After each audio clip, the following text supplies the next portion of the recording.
What's happening, Power Painters? This is Taylor Payton of TaipeiArt.com and PowerPainters.org, and you are watching a fast and easy drawing exercise for beginners, part 2. So, in part 1, I kind of covered a really rudimentary technique where we drew circles, squares, and some triangles in order to just get our body used to making those shapes, allowing those to flow from our hand out onto whatever medium it is we're using, whether that's digital or traditional. And in this particular part, number 2, I hope to kind of elucidate you to another kind of more advanced aspect of drawing. And this is sort of the point-to-point way of doing things. You see, I'm just making lines and creating sort of nodes at the end of those lines and aiming to connect things up. So if you're ever having trouble making straight lines, I find that this is a great way to kind of start expressing that skill a little more succinctly. And even if you miss the mark, that's okay because you can always try again. Or what I like to do is I turn it into a three-dimensional object. So I kind of create a really thin cylinder, or I will sort of use that node as a point to extrapolate some geometry. So basically, another way to put that would be if you think of just a flat line, it usually doesn't have much dimension or depth. You think of like the x-axis, which would be left and right, the y-axis, which is up and down, the z-axis is our depth, so that is front to back. That's forward and backward. And you're using this exercise sometimes to create things that have a more two-dimensional feel and other times a more three-dimensional feel. And as an artist, it's really important to start training your mind and your eyes as well as your hand to start expressing some two-dimensional and three-dimensional aspects of art. You need to kind of live in both worlds and kind of create a 2.5D mindset. So it's not entirely 3D because obviously our medium is a flat surface. I mean, you could work in oil paint or whatever and build up some texture and kind of think about all these other aspects of form, but we'll get into some of those things later. For right now, just focus on creating nodes and lines and starting to extrapolate some geometry. You see, I'm drawing on the the form. So I will then make lines to follow the form to create even more of a three-dimensional kind of feeling. And this is a great way to start transitioning from 2D to 3D. It's just taking those lines and kind of curving them across the surface. And we'll do some more of that as the video progresses. And it's, like I said, a very simple exercise, but it's deceptively so, because if you do enough of this, it makes the more complex things easier. So we start off doing very rudimentary point-to-point things and creating lines and getting some lines to be straight and confident. But then that then evolves into more of a way of shaping geometry and drawing across the form, and you'll have an easier time expressing these sort of skills and techniques when you start to work with more advanced subject matter. But really, I like I said in the last video, you shouldn't be overly concerned about if the line comes out squiggly or if you miss your mark or what have you. The reason it's an exercise is so you can fine tune those abilities. So you're just drawing from one point to another and drawing some forms and getting the lines to run across them and having a good time generally.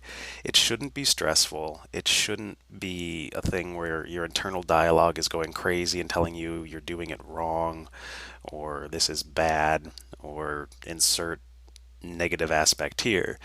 It's always good to be critical in a positive way where you can say, okay, so that one came out like this. If I do it like that, then it'll be just a little bit better. And you can improve by 1% each time you try, which is a really low benchmark, but if you keep improving by 1%, then it adds up. So eventually you get 2%, 3%, 4%, and before you know it, you can express this skill a little easier.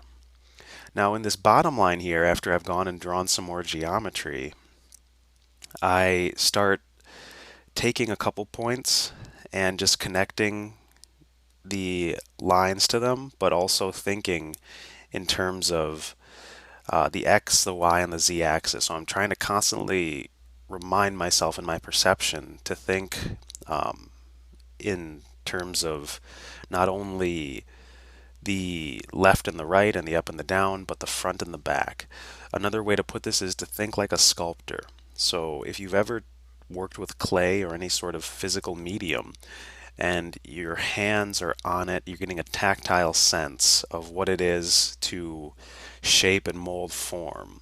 And you have to like walk around your sculpture or kind of turn it around if it's a smaller one in your hand. And you can get a very good sense of all the things that are going on in space, as well as the sculpture, and relating it back to the space around it. It's getting into some sort of figure ground talk here. So you think of like an object of focus and what surrounds it. And that has a lot to do with form and light and all that good stuff. But like I said, the core of this exercise is just to start using the point to point drawing method to build out some nice lines, connect some stuff up, and start having fun. And at the bottom here, I am taking that point to point method and creating some geometry, putting together some really rudimentary stuff.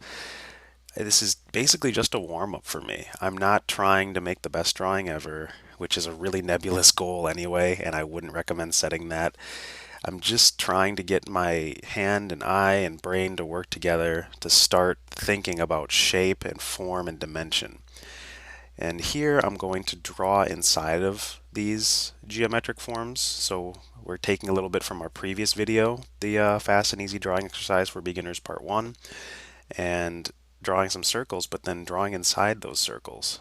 We're trying to feel the unseen side, which is why I said you want to think like a sculptor, because you're only ever going to be able to perceive it from a given angle.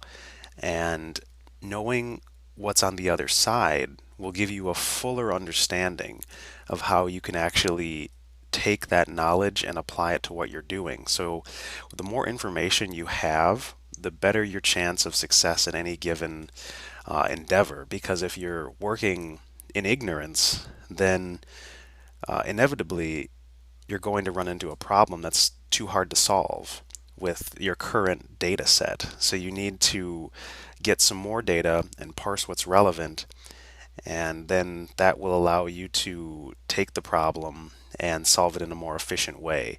And a lot of drawing is problem solving. So that's why we go back to these rudimentary exercises, point to point drawing, and playing with geometry in these basic shapes, because then when we're working with our complex figures, our giant mechs, our dragons, our vast cityscapes, our intergalactic space battles are going to just reduce themselves down to geometry. The ships have geometry, the planets have geometry. It's really an important aspect to consider, and point to point drawing is a great way to start thinking of the vertices, which are those another word for the nodes, in terms of the geometry. So those little dots are also, you could call them a vertex. It refers to one of them, and vertices refers to multiples of, it's the plural of vertex, is the best way I can say it. So it's good to know the definition of things. It's not necessary, however, I find that it helps. And taking the points, the nodes, the vertices, whatever you want to call them, and creating some shapes in space and getting them to feel dimensional, drawing the unseen side of them. It's all kind of a really good way to just start training yourself to have not only more comprehensive draftsmanship or draftswomanship abilities, but also to solve problems later down the line that you'll run into inevitably as you continue along your drawing journey.